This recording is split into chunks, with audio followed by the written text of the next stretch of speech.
Hey everybody, it's Dr. Virginia. How are you doing? Very, very good to see you.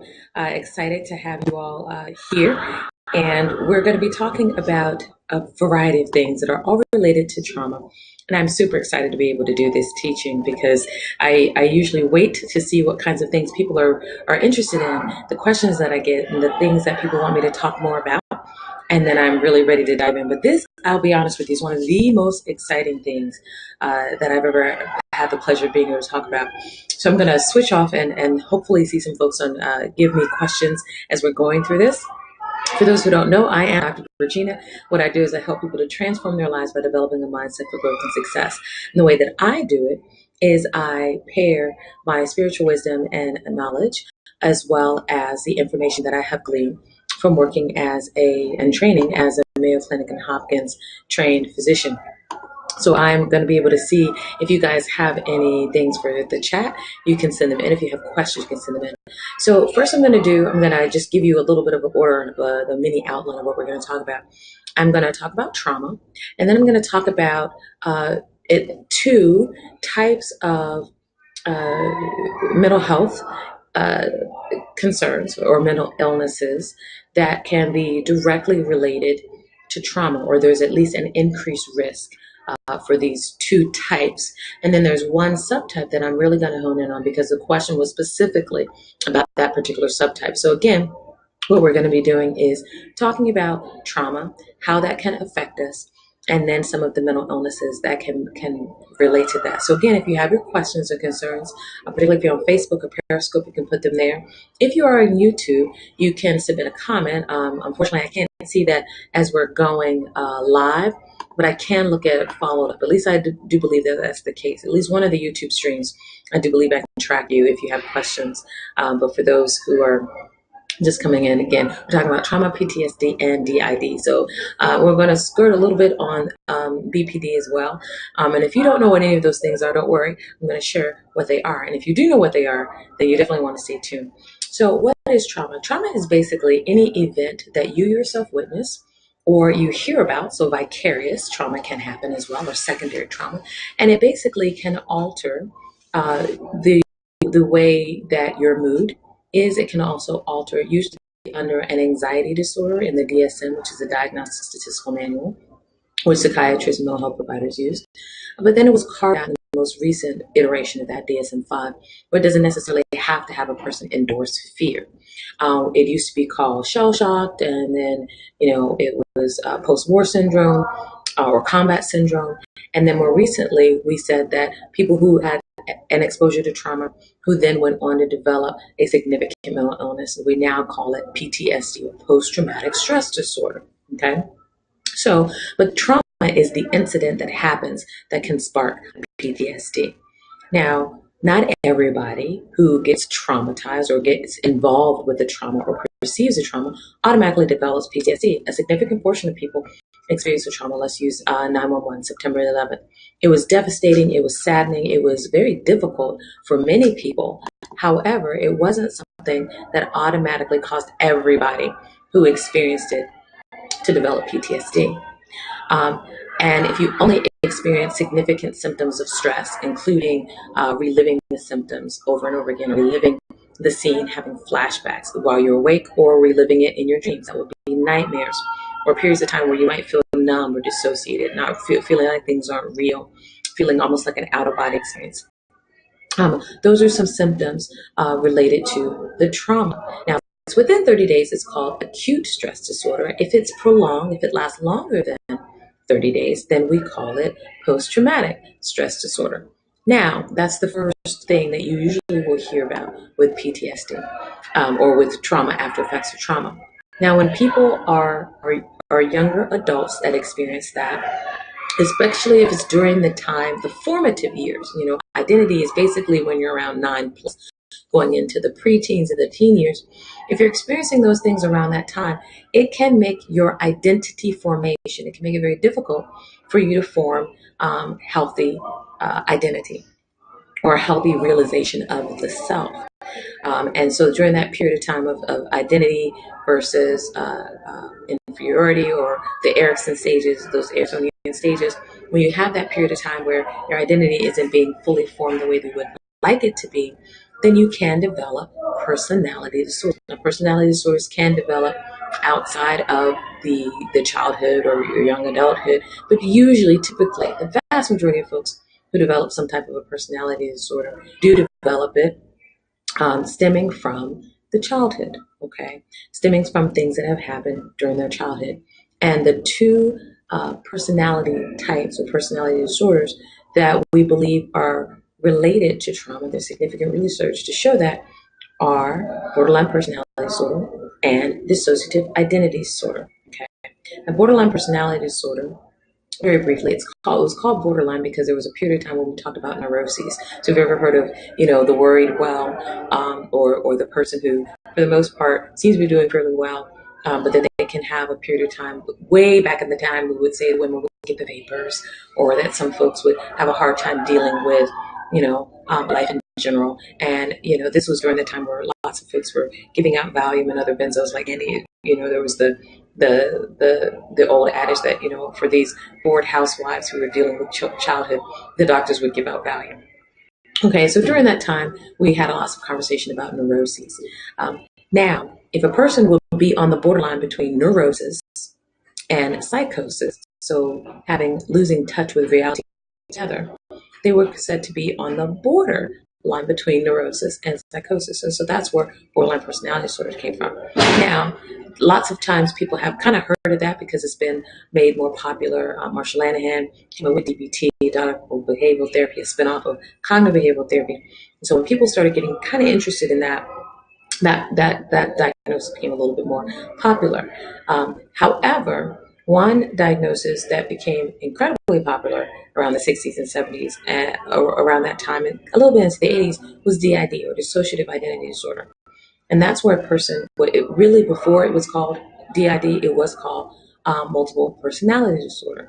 So this is what the old, if you've ever seen the movie Sybil, the person that would basically seem like they were living two different lives or having multiple personalities living in one body, or altered personality. We usually use the term alters, or a patient might use the term alters. Hey, Shantae, thanks so much. You have a phenomenal night as well. So a person that has, an alter personality, we don't call it multiple personality anymore. We call it dissociative identity disorder, because that really does touch on the root of what's going on. And that's why I gave you that nice little, 5-minute spiel about trauma, PTSD, what happens in terms of identity formation. So let's break that down. Number one, it's a disorder. Anything that is considered a mental illness, first of all, we would consider it a disorder. There's major depressive disorder. There's social anxiety disorder. Things are out of the normal order of function. There's something that's going on that's not mentally healthy or mentally well. That's why we call it a mental illness, okay? There's some type of dis-ease. So first and foremost, it's under the category of a mental illness. It's a disorder or some type of a medical illness, right? A disorder can be a medical illness. You have thyroid disorder as well. Now, identity is thrown in there because, again, we have a problem with the formation of the identity.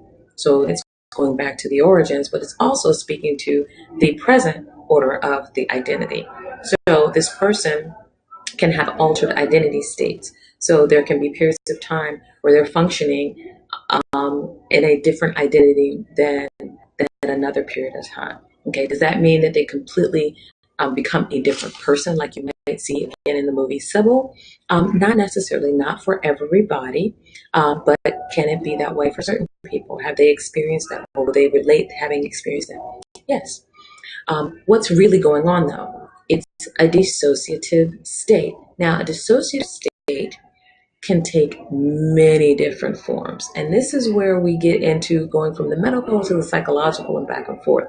So if you've ever heard of dissociative fugue, not toccata and fugue from the piece, the musical piece, but a dissociative fugue, a dissociation or dissociative state is basically where you lose touch with time and sometimes space during a period. Okay, so dissociative state could be that a person who has had a trauma is sitting here and I'm just talking with you, and all of a sudden they just kind of blank out. Okay, not to be confused with an absence seizure, which is where a person completely blank out, lose consciousness. A seizure, when something's like that happening, you look at an EEG and you can see epileptiform movements. You can see that they're having an epileptical event. They're having a seizure.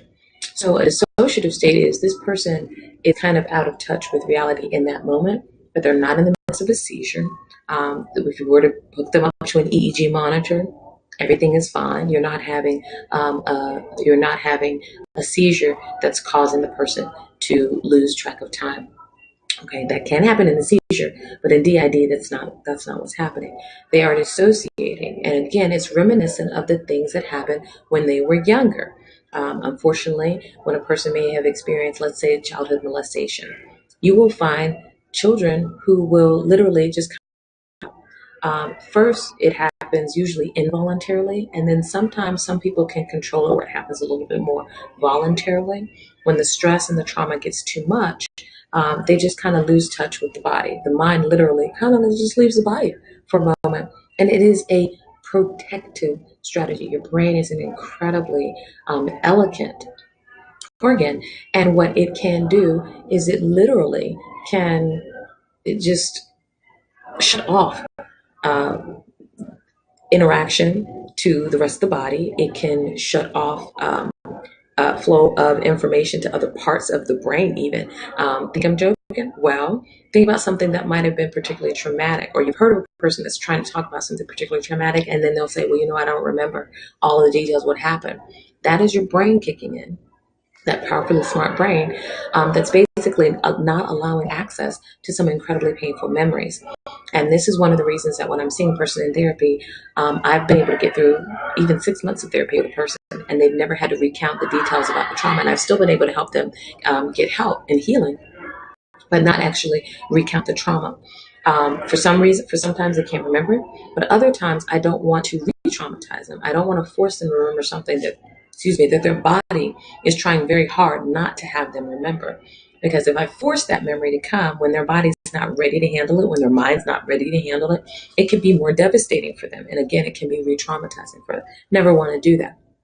So I allow the brain to continue to protect itself until we feel more ready and the person is more shored up and they've got the support system that they need to be able to tackle the trauma.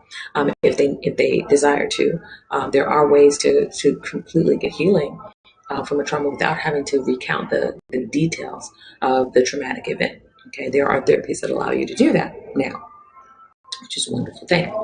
Now, going back to the dissociative states, remember I mentioned that dissociative fugue. That's where we used to have people, or sometimes it can still happen, but it was a thing that was happening more often. Many years ago, I was studying much more highly, again, 70s, 80s, where people would literally just kind of be reported as being kidnapped and missing.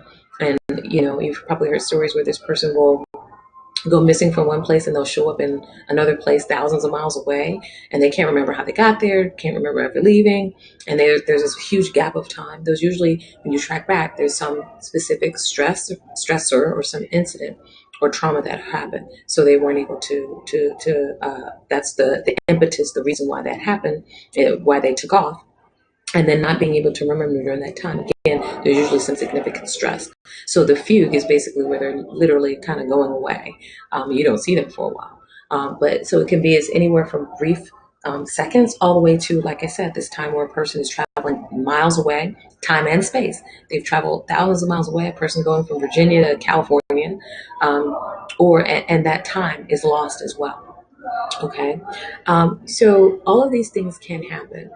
Dissociation in and of itself is one of the symptoms that can happen in PTSD. Remember, I said that sometimes you can have numbness. So it's basically under the avoidance. Okay. When I think about PTSD, I think about the three areas. Usually there is some area of hypervigilance, okay, or hyperarousal. And then there usually is some area of avoidance. And then there's usually at some point an area where you're reliving. So remember I said the flashbacks when you're awake, or nightmares when you're asleep, that's kind of reliving the trauma. The hyper arousal could be the hypervigilance, like someone slams the door and you jump, more your response is a little bit more elevated. You're being a little extra, okay? Your response is more elevated than the average person's response would be. Okay, a balloon pops and, we all might start, but a balloon pops and a person from the military might dive under the table. Okay, I mean, go for their weapon. An officer may for their weapon because they're nervous that something's going on. So that could be a sign of hypervigilance, not necessarily PTSD, but that's just one of the subsets or one of the subcategories. And the other one that I mentioned was avoidance. So avoidance is basically you're doing whatever you can to not have to think about the trauma, to not have to think about this. And this is where the dissociation can come into this. For some people, I've had them to not have to, or not even have to feel the feeling of the trauma, or feel the feeling of being re-traumatized again. You may have the person who, when they're thinking about it, or they're looking at a trigger, or they're thinking about something that could potentially be a trigger, or put them in a place that they're uncomfortable, where they may feel like they're losing control. You may hear them say, they just kind of feel numb all over. For another person, they may feel hot and flushed. Okay, very different reactions. Same disorder, but very different reactions. Everybody's different. Another example of that numbing or the dissociation is, again, I've had people say that they feel kind of like an out of body experience. They feel like their mind and their body are disconnected. Or if it's very extreme, for DID, the dissociative, they're dissociating from their body, their mind from their body and their awareness, at their identity. You can have, again, for some people that they perceive multiple identities going on at the same time. And then it's a disorder. So dissociative identity disorder. So this is this in a nutshell. And again, I'm so excited and I'm thankful for the folks, a client of mine who expressed an interest in learning more about this. I'm always happy to do some teaching. So if you're interested in me answering a question or sharing some teaching about something in particular, definitely let me know. Now, I'm going to go ahead and end here. But what I am going to do is give a little bit of a teaser, because I said that I would share some more information about how this is no different than some other times where our mind and our body can be doing totally different things. And I was asked to talk about this from a spiritual perspective, which totally excites me, because the question was raised, is there any biblical conversation about this, or does the Bible speak to that? I think the Bible speaks to just about everything. Solomon said there's nothing new under the sun. And this was when she said this, the very first place that I thought about. I came up and I said, absolutely, it speaks to this. Not everybody would have thought about this, but as soon as when I think about DID, I automatically go to the fact that all of us can have the experience of having a double mind. Okay, I gave a little hint there. So again, dissociative identity disorder. Many of us struggle with periods of times where this is one of the concerns. One of the concerns was, wait a minute, there'll be a period of time where I don't feel like I'm in control of everything that's going on. Maybe not in control of my body, maybe not in control of my mind, maybe not in control of what I'm doing. One moment I'm all there and I'm me and I'm doing this. And then another moment I'm off over here doing something totally different. And I don't understand that. Is it demons? Is it, possession? What's going on? And basically I said, for DID, that is not super different, in my mind at least, when I'm thinking about from a biblical perspective for a person that's trying to get health and hope and healing, to just give them a framework for operating and a framework for hope. So just remember, I'm putting in that context of a framework for hope. All of us have periods of times where we have a divided mind.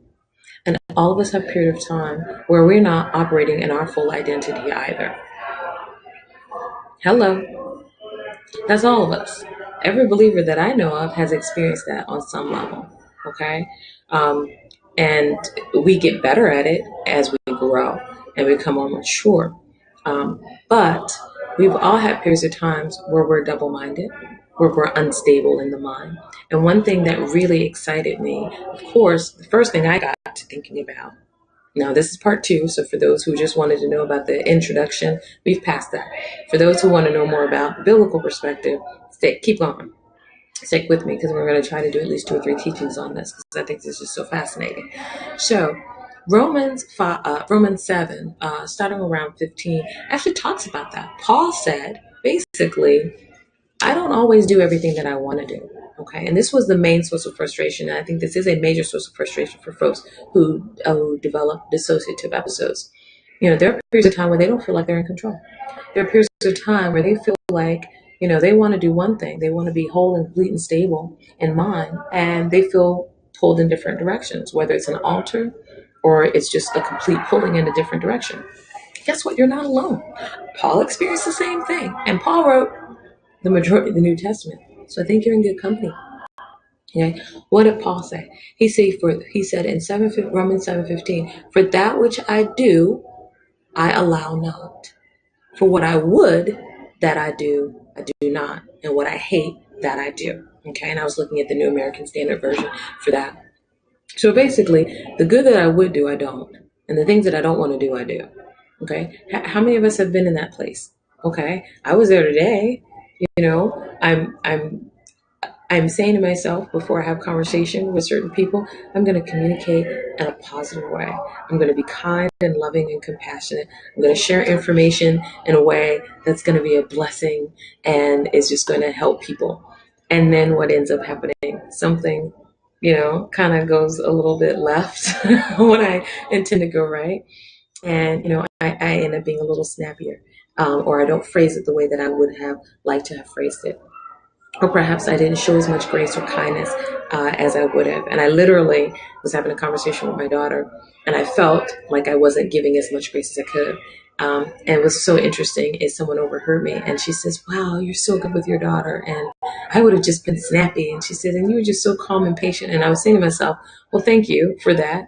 But I was also at the same time thinking to myself, wow, I could have been even more gracious. So yeah, I was kind of second guessing myself a little bit with that, because I feel like there's always room for growth, and there's always this desire to season everything that I say with grace. Ephesians 4:29 on that one. But that was good feedback to hear from her, saying, hey, I think you're on the right path. You're doing a great job with your daughter. And that was wonderful. But even for myself, I remember thinking, the ideal of what I would do, I'm not able to do as often as I would like. Okay. Verse 19, for the good that I would do, I do not, but the evil which I would not do, I do. Okay. How many people with DID or feeling like they're struggling with that, are that way, being able to be stable in my mind, connected, doing what I need to do. It's working out. Why can't I just stay that way all the time? Again, Paul struggled with that. You're not alone. All right. Verse 23, but I see another law in my members, warring against the law of my mind. Again, here Paul is talking about your mind wanting to do one thing, or you want to do one thing in your mind, kind of doing something totally different. And it's not saying that you had a mind to do this and your limbs just kind of decided to go and do their own little thing. Because I have had people say, oh, well, you know what? I wasn't intending to cheat. I wasn't intending to commit adultery. I wasn't intending to, go out and get drunk. And I know I have an addiction, but my legs just kind of went on their own accord. I'm not buying that. Okay. So we're not doing that. We're not doing that. What I am saying for those issues, yes, there may be an addiction. Yes, there may be a history, and there's a sexual soul tie or something. I do still think that we can put things in place so that we're not feeding an addiction, and we're not just allowing ourselves to just kind of go and do whatever we want to do. I do truly believe that we have to recognize that there is a war going on. Okay, there are certain things that I naturally would want to do, but then there's always this other nature that's pulling me to do something different. And I have to recognize that and put things in place that's going to help me, whether that includes, building my accountability system, my support system, putting things in place to put my faith and to do the instructions that we've been given biblically. Verse 25 says, I thank God through Jesus Christ our Lord. So then with the mind, I myself serve the law of God, but with the flesh, the law of sin. So here's one thing I wanted to definitely make sure I said this. I've had some people that have asked, and this question did get raised, is it that I'm sinning too much? Have I not been forgiven? Is it because I'm a bad person? Have I done something wrong? Is it because I'm possessed? Is this the reason I have this double-mindedness? Is because, I'm always in the flesh and I'm always following the law of sin? Here, it again is saying that we do have an antidote for sin. We do have an antidote for the law of sin. Okay, and it says, I thank God through Jesus Christ our Lord that we have that. If you have already confessed and you've already believed and you've already committed your mind to doing things that are of the Lord, and being holy and walking holy and worthy of the calling that you've been called with. I don't want you to be under condemnation. Okay, so keep on reading through Romans 7, and it does continue on right on to Romans 8. It leads you right there. Romans 8:1. There is therefore now no condemnation. Okay, so I want you to hold on to that. So for the person that's just like, oh well, maybe I've just committed some unpardonable sin, or I've done some horrible thing. And maybe this is why this is happening. I'm not really seeing that, because that's not what 2 more verses or so lead you down to. Okay, Romans 8:1 again tells you that, and read on down to 8:2 and 3 as well. Okay, and again, I just want to remind you that you're not alone in this. James 1:8 says, "A double-minded man is unstable in all his ways." And what's interesting is that Greek word for double-minded, dipsukos. Hopefully, I got that right. For all of my Greek followers, you can correct me, put the pronunciation in the comments. But that is only found in the book of James. So some scholars believe that this is a word that he coined or created. I'm making up words all the time, so I guess I'm in good company with James. But that is a word that he created. Who knows what he was talking about? Who knows? We don't know that he wasn't dealing with something at that time. Not James himself, but maybe there was another believer, or a person within the community who is struggling with some issues. You don't think trauma just came up in the 20th century, do you? Okay, hello. Have we talked about persecuted for righteousness' sake? I mean, we're talking about people who, on a regular basis, were thrown into Roman amphitheaters, and lions and other animals were literally attacking them, and Christians were dying in droves to the point where they had to stop some of these escapades. Yeah, there was trauma going on back then. How do we know that there wasn't traumatic things and people having reactions to the trauma that they were experiencing? I don't think that's specifically just what James is talking about here. Of course, I'm not going to take too much poetic license with the Bible. Okay, I'm not a theologian. I'm just a psychiatrist. But what I am going to say is he created that new word to try to capture something. Okay, so again, I think that there's some hope that perhaps this includes folks who are double-minded related to some of the trauma that they're experiencing. Could it be? Okay, so James 1:8 says a double-minded man is unstable in all his ways. And literally that term means a person with 2 minds or 2 souls. So just kind of catch that. And then it goes on and it talks about the doubter. And it says a person that doubts and doesn't have faith. So this is where I'm going to take some things. And as far as I always give patients a prescription for success. And when I'm talking to my coaching clients, we also have a prescription for success. It's not from a pill bottle. Okay, it's a prescription.